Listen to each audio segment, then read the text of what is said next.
이름으로 기도합니다. 아멘. 주일까지 멀쩡했는데 월요일부터 이상한 느낌이 와서 병원에 가서 약도 먹고 그랬는데 어제 밤서부터 본격적으로 시작이 돼가지고 제가 감기인 건지 독감인 건지 모르지만 하여튼 오늘 하루 종일 새벽 기도도 못 나오고 몸을 좀 회복하려고 했는데 안 되네요. 그래서 나이는 못 속이는구나 이런 생각을 좀 했고요. 약한 나로 강하게, 가난한 날 부하게, 이 찬양을 계속 묵상하면서 주님이 치료하심을 지금 기도하고 있는데 사무총회 앞두고 바쁜 시간에 이렇게 돼가지고 너무나 죄송한 마음입니다.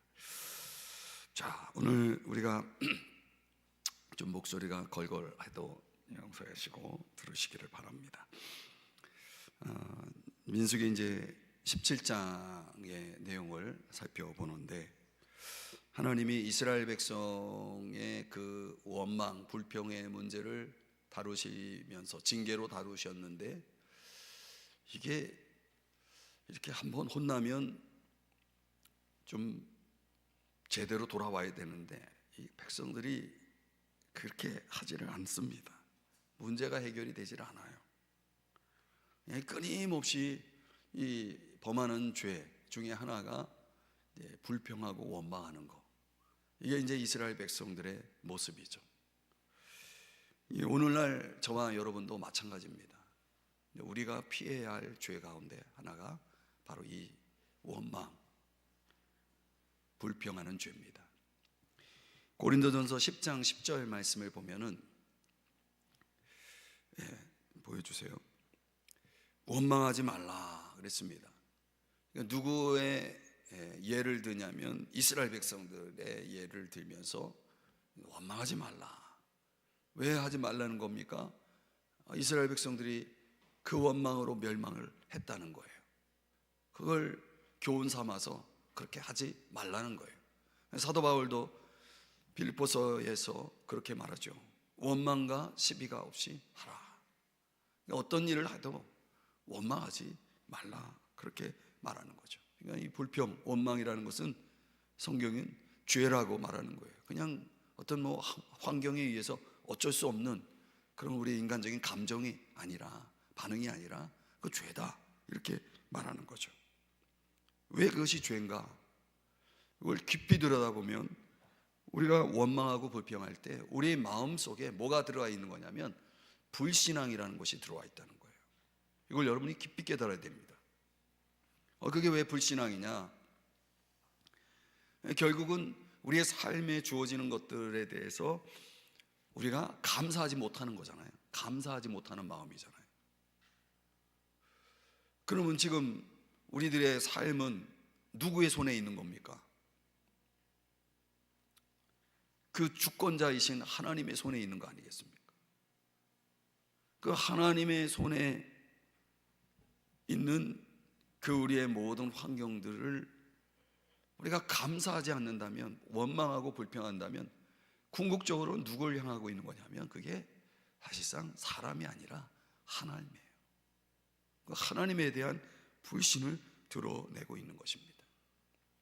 그렇기 때문에 우리가 정말 모든 일에 감사하는 그런 신앙생활을 하게 되면은 우리는 이 불평을 하지 않을 수 있다는 거죠. 그래서 에베소 5장 20절 말씀 우리 한번 다 같이 읽어볼까요? 시작. 범사에 우리 주 예수 그리스도의 이름으로 항상 아버지 하나님께 감사하며. 아멘. 그러니까 항상 감사하라는 거예요. 모든 일에, 범사에 항상 하나님 아버지께 감사하면서 살아야 된다. 그러니까 불평을 극복할 수 있는 가장 좋은 방법이 뭐냐? 그거는 결국은 하나님의 주권적인 뜻을 받아들이고, 그리고 내 삶을 향하신 하나님의 선하심을 믿어야 됩니다. 이게 참 어려운 일이죠, 사실은. 그러니까 믿음이 필요하고 또 우리에게 있어서 신앙이 필요한 거 아니겠어요? 그러니까 내 삶을 하나님이 주관하고 있다 그러면 이 모든 것은 다 합력하여서 선을 이루고 있다는 것을 우리가 깊이 깨달아야 됩니다. 그래서 우리가 그런 고백을 할 수 있는 거 아니겠습니까? 로마서 8장 28절, 우리가 잘 아는 말씀인데 다 같이 한번 읽어보겠습니다. 시작.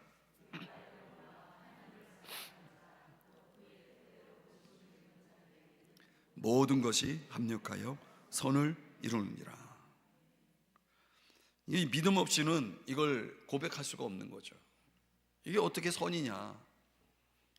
내 삶을 이해하는 데 있어서 우리가 그 모든 것을 하나님의 선하심이라고 그렇게 해석하고 받아들이기에는 우리의 믿음이 훨씬 더 커져야 하는 겁니다. 이 레위 지파 고라가 자신의 삶에 대한 불만을 가지고 있었어요. 왜 나는 이거밖에 안 되냐 말이지. 그리고 저 모세와 아론을 보니까 너무 부러운 거예요. 나도 저처럼 높아지고 싶어하는 그런 마음이 자꾸 있는 거예요. 여러분, 이런 것들은 긍정적으로 볼 때는 참 좋은 겁니다. 왜냐하면 다른 사람에게 있는 것이 내게 없다. 그러면 우리는 그런 걸 통해서 도전도 받고, 나도 저 사람처럼 돼야지, 나도 성장해야지, 나도 발전해야지, 이렇게 우리가 그것을 받아들이면 이거는 좋은 의미에서 시기가 되는 거죠. 그런데 이건 하나님의 영역에 속한, 하나님이 영광을 받으시는 영역에 있는 것을 종된 우리가 그것을 차지하는 것은 그는 야망이에요. 이기적인 거예요. 그런 걸 구별할 수 있어야 되는 거예요. 그래서 빌립보서 2장 3절에 보면은 오직 겸손한 마음으로 각각 자기보다 남을 낮게 여기고, 이 사람이 겸손해야 됩니다. 이 겉으로 드러나는 그런 차원의 겸손을 얘기하는 게 아니에요. 마음 깊이 겸손이 있어야 됩니다. 그 겸손은 사람을 대하는 데 있어서도 드러나요. 사람이 정말 겸손한 사람인지 아닌지가 드러나는 거예요. 이게 마음에 교만이 들어가잖아요. 그런 그 교만도 사람 인간관계 속에서 다 나타납니다.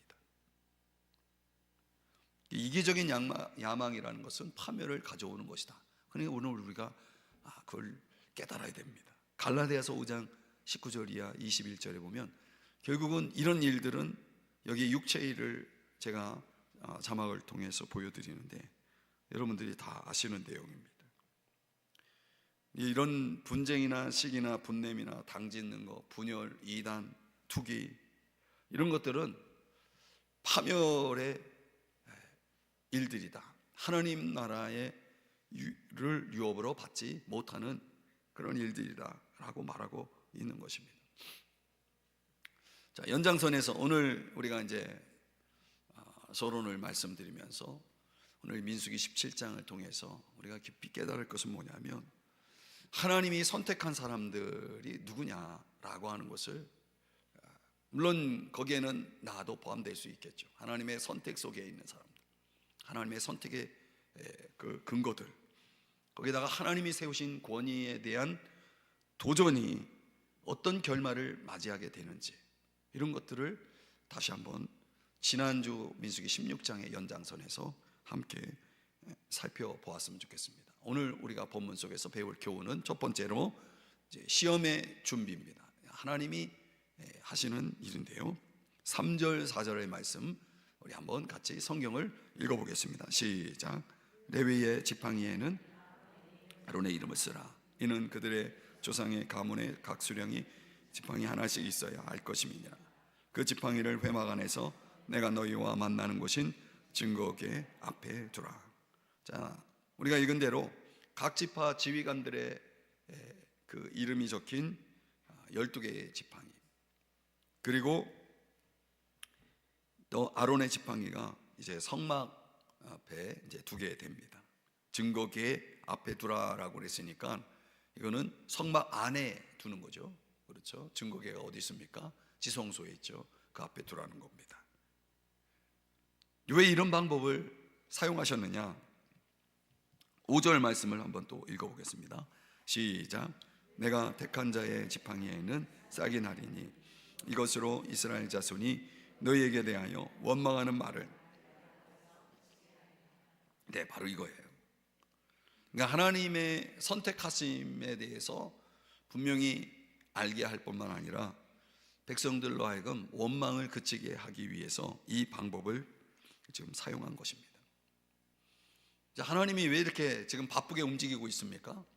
이스라엘 백성들이 하나님이 세운 또 백성들 앞에서 대표자라고 하는 지휘관들까지도 하나님이 세운 자에 대한 이런 그릇된 태도, 또 그들의 입에서 나오는 원망, 이런 모든 것들을 지금 해결하기 위해서 하나님이 이렇게 분주하게 움직이고 있는 것이죠.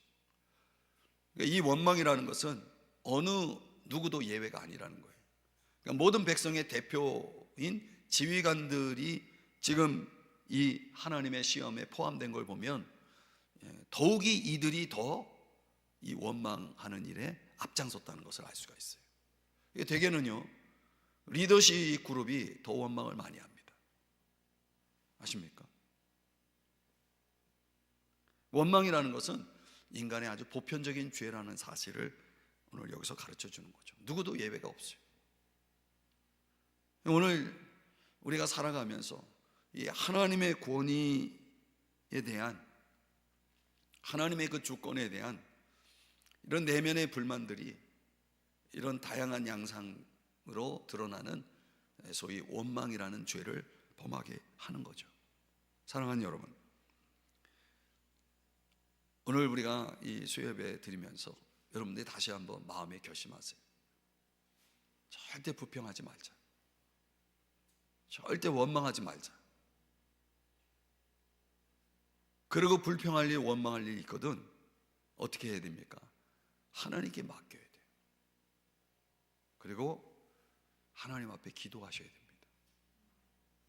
왜? 그분의 일이에요, 그게. 그러니까 내가 원망하고 내가 불평하고 있는 이 모든 것들은 지금 그분의 역할이에요. 그분이 하실 일이에요. 그럼 내가 불평하고 원망할 필요가 없는 거예요. 우리가 부지런히 하나님 앞에 맡기는 법을 배운 그런 지혜로운 신앙생활을 해야 되는 거죠. 그러니까 내 삶에 어떤 것도 불평과 원망이 될 수가 없는 것은 그분이 하시는 일이기 때문에, 하나님이 그 모든 것들을 세우시는 권능이 있죠. 사람도 그래요. 여러분이 어떤 사람에 대해서 불평하고 원망하도 그 사람의 주인은 누구예요? 내가 아니라는 거죠. 하나님이신 거죠. 그리고 그 심판은 하나님이 하실 일이거든요. 하나 우리가 원망하고 불평할 이유가 없는 거예요. 결국 내가 죄를 지을 뿐이죠. 그리고 나도 똑같은 잣대로 하나님이 나를 판단하시고 심판하시기 때문에 우리가 거기에 대해서 오늘 확실하게 다시 한번 생각을 해야 됩니다. 두 번째는 시험의 결과인데요, 8절의 말씀을 함께 또 읽어보겠습니다. 시작. 이튿날 모세가 증거의 장막에 들어가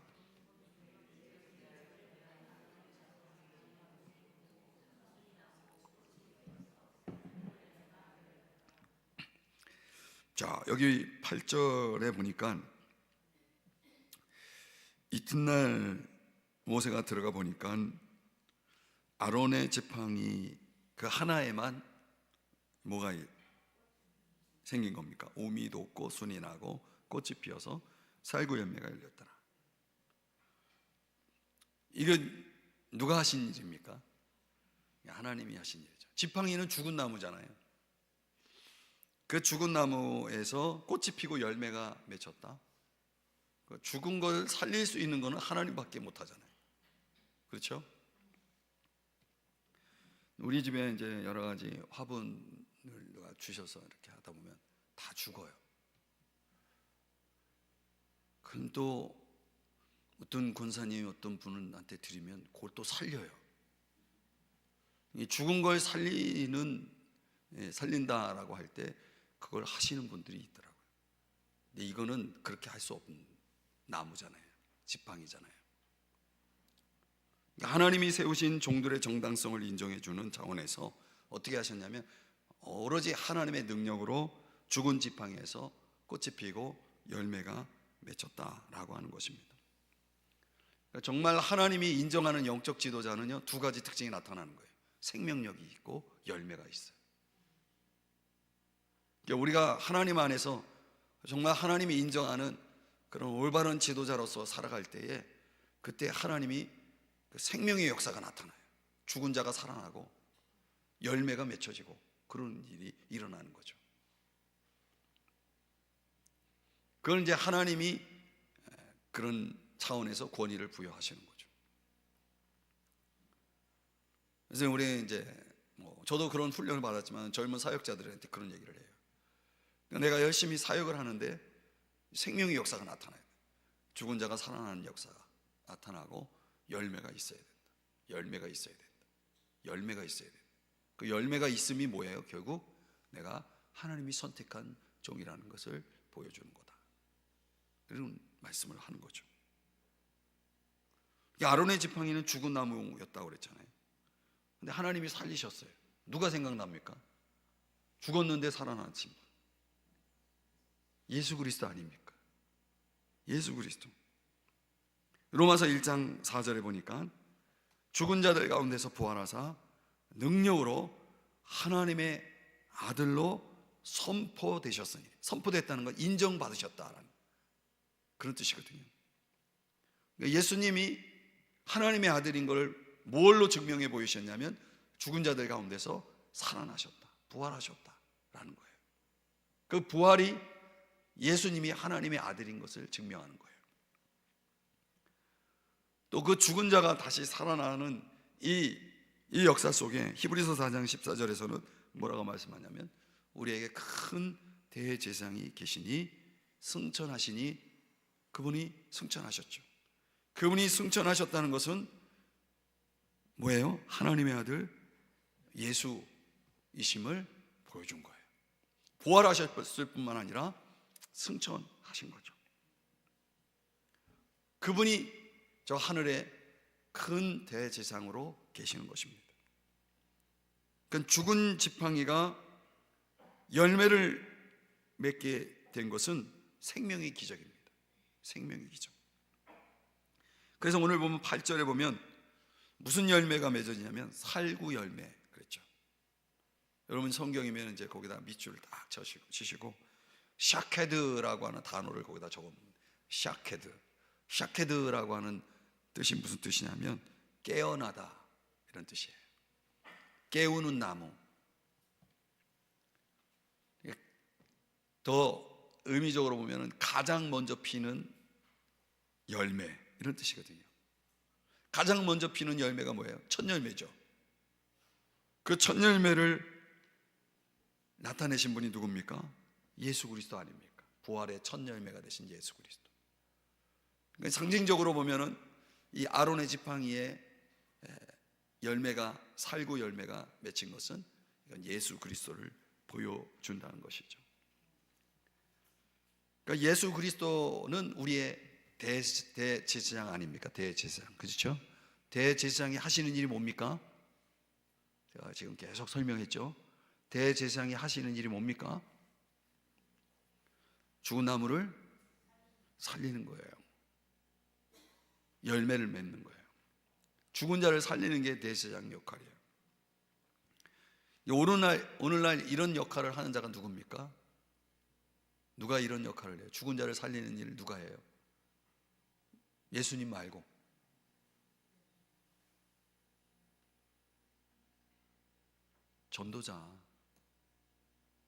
전도자가 이런 역할을 하잖아요. 죽은 자를 살리는 거예요. 여러분 믿지 않는 사람을 살리려면 어떻게 됩니까? 전도해야죠. 그래서 로마서 10장 13절 14절에서 우리 한번 자막을 보면서 같이 읽어봐요. 시작. 그런즉 그들이 믿지 아니하는 일을 어찌 부르리요? 듣지도 못한 일을 어찌 믿으리요? 전파하는 자가 없이 어찌 들으리요? 계속 연결고리가 지금 나타나 있죠. 전파하는 자가 없이는 들을 수가 없는 거예요. 들을 수 없으면 믿을 수 없는 거예요. 그러니까 우리가 죽은 자를 살리는 역할, 이게 이제 신약의 제사장들이 바로 왕 같은 제사장이 저와 여러분 아닙니까? 우리가 해야 할 일은 살리는 일을 해야 된다는 거예요. 살리는 일. 그 아론의 지팡이에 열린 그 살구 열매가 결국은 오늘 예수 그리스도를 연상하게 하고, 더 나아가서는 저와 여러분 오늘날 교회 안에 전도자의 역할을 또 떠올리게 한다는 거죠. 거기에 뭐가 있냐면 영적 권위가 주어지는 거예요. 죽은 자를 살릴 때 하나님이 나를 선택하고 하나님이 나를 인정하고 하나님이 나를 세우셨다는 것을 우리가 그걸 통해서 확인하는 거죠.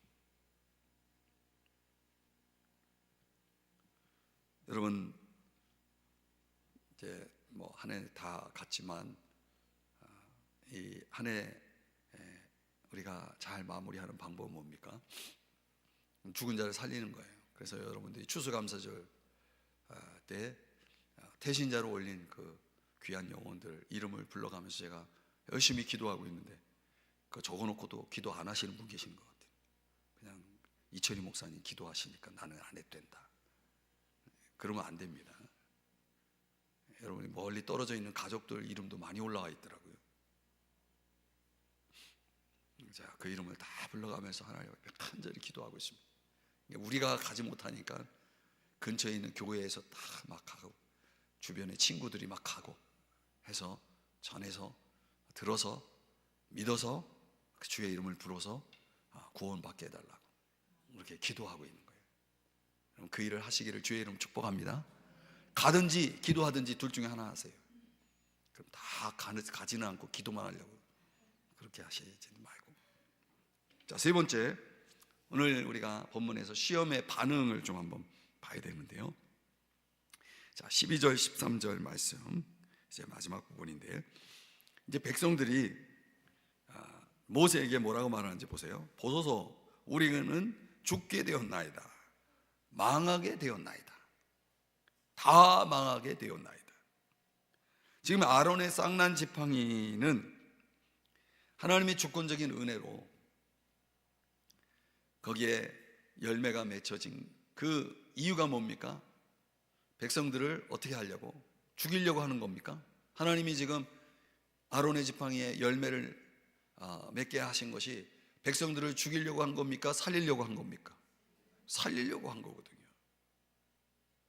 그들을 원망을 그치게 하고 불평을 그치게 하고 그들의 영혼을, 그들의 삶을 살리게 하려고 그 일을 했는데, 백성들은 그 살구 열매를 보면서 뭐라고 받아들입니까? 우리는 다 죽었다. 그 백성들의 말 속에는 뭐가 있냐면 이게 결국은 불신앙이에요. 하나님이 하시는 일은 다 이렇게 불만이에요. 하나님은 우리를 다 죽이려고 해. 원망의 죄를 경계하고 살 길을 열어주신 하나님의 은혜의 표징을 그들은 죽음의 표징으로 받아들이고 있다는 거예요. 그러니까 이 백성들의 근본적인 문제는 뭐냐면 우리는 다 죽게 되었다. 그들이 하나님을 두려워하고 있습니까? 예. 그러나 정확하게 말하면 하나님의 심판을 두려워하고 있어요. 하나님을 두려워하는 게 아니에요. 지금 뭔가 자기들이 잘못하는 것에 대한 찔림이 있었죠. 아론이 하나님이 선택한 종이구나. 그런데 우리가 그를 향해서 원망하고 불평했으니 이제 우린 죽었다. 자기들이 한 일에 대해서 찔리긴 찔려. 그러나 하나님을 두려워하진 않아요. 아니, 조금 전까지만 해도 그들은 하나님 앞에 나서가지고 우리도 모세, 아론처럼 하나님을 가까이 섬기고 싶다 했던 사람인데, 지금은 가까이 가는 것조차 싫어하고 있는 이 인간의 속성을 보세요. 가까이 나가는 자마다 다 죽는다.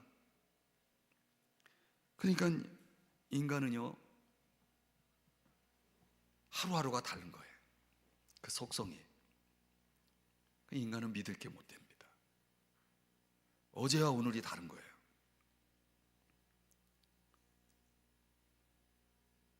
그렇기 때문에 이스라엘 백성들은 지금 이런 모습을 통해서 뭘 드러내고 있냐면, 그래서 하나님이 모세와 아론과 같은 지도자를 주시는 거예요. 그들을 통해서 그들의 어리석음을, 그들의 불신앙을, 지혜 없음을 깨우치고 바로잡고 올바로 세우기 위해서 지도자를 하나님이 주신 거죠. 그 진영 가운데 성막이 있다는 것, 하나님이 계신 이유는 백성들을 죽이려고 하나님이 그들과 함께 있는 겁니까? 백성들을 죽이려고 하나님이 그들 가운데 지금 일하고 계시는 겁니까? 아니거든요. 그 성막을 통해서 지금 어떤 일을 하신 겁니까? 하나님은 그들을 광야의 길을 안내하시고 또 적들을 물리쳐 주시고 그들의 제사를 받으셔서 그들의 죄악을 용서해 주시고, 이게 하나님이 성막 가운데 임재하셔서 하신 일이에요. 하나님은 저와 여러분을 죽이려고 하는 일이 아니에요. 살리는 일을 하시는 분이심을 믿으시기 바랍니다. 하나님은 여러분들을 해하려고 하는 분이 아니에요. 그래서 이 두려움을 진정시키기 위해서 이제 다음 시간인 18장, 19장에서 두 가지를 교훈을 또 설명해 주는 내용이 나옵니다. 자, 이제 오늘 본문의 말씀을 정리해 보면, 이 주님은 이스라엘 백성들로 하여금 하나님 말씀에 순종할 수 있도록, 또 하나님의 뜻과 권위를 따를 수 있도록 하기 위해서 이제 세 가지를 주십니다. 그 세 가지를 통해서 그걸 기억나게 하시는 거예요. 이스라엘 백성들의 순종을 위한 세 가지 은혜가 뭐냐면, 옷수를 달게 하죠. 그래서 그걸 볼 때마다 인간적인 욕망을 제어하고 내려놓고 하나님 말씀에 순종하며 살게 하죠. 그들이 하나님 앞에 제사를 드릴 때마다 번제단 뚜껑으로 만든 노판, 그게 뭡니까? 그 아론의 향로, 그 향로의 역할을 통해서 그들이 살아나지 않습니까? 그들의 불신앙을 깨우치기 위해서 그 흔적 근거인 향로들을 이제 노판으로, 뚜껑으로 만드셨죠. 그리고 또 하나, 이제 오늘 본문에서 아론의 쌍난 지팡이를 주신 거예요. 그 이스라엘 백성들은 이 세 가지를 시시때때로 보면서, 생각하면서 하나님 앞에 순종해야지, 원망하지 말아야지, 하나님 앞에 감사하며 살아야지, 이걸 끊임없이 생각하게 한 겁니다. 그럼 오늘날 우리 신약의 그리스도인들에겐 하나님이 이 옷수를 주시지 않고 노판을 주시지 않고 아론의 쌍난 지팡이를 주지 않았잖아요. 우리들에게 뭘 주셨을까요? 네 가지를 주셨어요. 네 가지. 그게 뭐예요? 우리에게 주신 첫 번째가 주의 말씀이에요. 이 말씀은 우리를 거룩하게 하는 거예요. 우리를 구별되게 하고 우리를 하나님의 사람으로 만들어주는. 그래서 우리가 주의 말씀을 통해서 하나님 앞에 순종해야지, 원망하지 말아야지, 감사해야지, 이걸 떠올리는 거예요. 두 번째가 뭐예요? 우리에게 성령을 주셨다는 거예요. 성령을 주셨다는 거예요. 그러니까 내가 믿는 자 안에 계시는 성령의 내주가 하시는 일이 뭡니까? 끊임없이 우리의 죄를 책망하고 우리를 교훈하고 우리를 바르게 하고 진리 가운데를 이끌고 주의 영광을 드러내게 하시잖아요. 그러니까 성령께서 계속 내게 말씀하시는 걸 들어야 돼요. 성령의 음성을 들어야 됩니다. 너 그러면 안 된다, 멈춰라, 가면 안 된다, 그렇게 하면 안 된다. 성령의 음성을 들어야 돼요. 성령은 어디 계시는 게 아니라 내 안에 계시는, 내가 성령의 전이라는 거 잊지 말아야 돼요. 성령의 음성에 귀를 기울여야 돼요. 그리고 세 번째 주신 게 주의 만찬이에요. 코로나로 인해서 우리가 만찬을 멈췄지만은 이 주의 만찬은 두 가지를 기억하게 합니다. 주의 죽으심과 주의 재림. 그래서 우리로 하여금 그 복음을 가지고 살아가게 하는 거예요. 주님이 나를 위해 죽으셨다 말이죠. 주님이 나에게 보상하기 위해서 다시 오실 것이다. 이걸 끊임없이 생각하면서 순종의 길을 가야 된다는 거죠. 마지막 네 번째가 중보자이신 구주 예수님을 우리가 기억해야 됩니다. 그분은 지금 어디 계세요? 하나님 보좌 우편에 계셔서 우리를 위해 친히 간구하여 주시고 계시는 분이에요. 우리를 위해 기도하고 계시는 분이에요. 그분의 보좌를 은혜의 보좌라고 그러죠. 때를 따라 돕는 은혜를 얻기 위해서 나를 도와주시려고 지금 만반의 준비를 다 하고 있으니까 어떻게 하라는 거예요? 힘들고 어려울 때 원망하고 불평하지 말고 주님 앞에 나와 기도하셔요. 엎드려야 돼. 기도해야 돼. 우리가 이제 새해에는 기도가 주제입니다. 기도. 저는 우리 삼성중앙교회 365일이 기도로 채워졌으면 좋겠어요.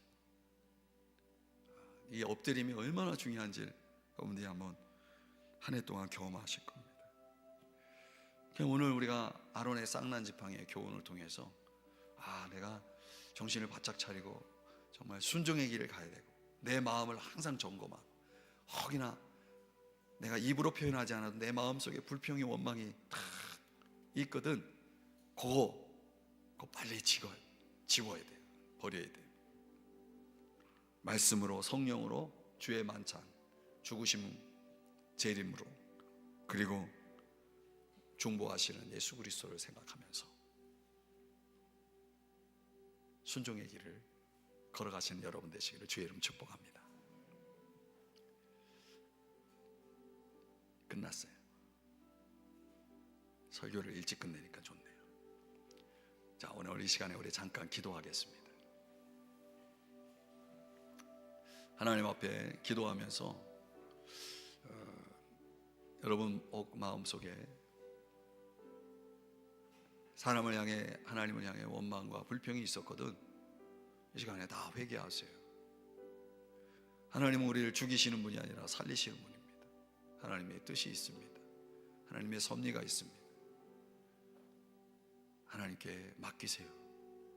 그리고 기다리세요. 주의 그 일하심을 믿으세요. 그래서 하나님 앞에 불평 원망 다 내어버리고 오로지 순종의 길을 걸어가겠다고 결단하며 기도하는 이 시간, 잠시 우리 함께 기도하는 시간을 갖도록 하겠습니다. 다 같이 우리 주님의 이름을 한번 부르시고 기도하겠습니다. 주여! 하나님 아버지 감사합니다. 저희를 사랑하여 주셔서 오늘 귀한 말씀 가운데 하나님 깨닫게 하여 주시고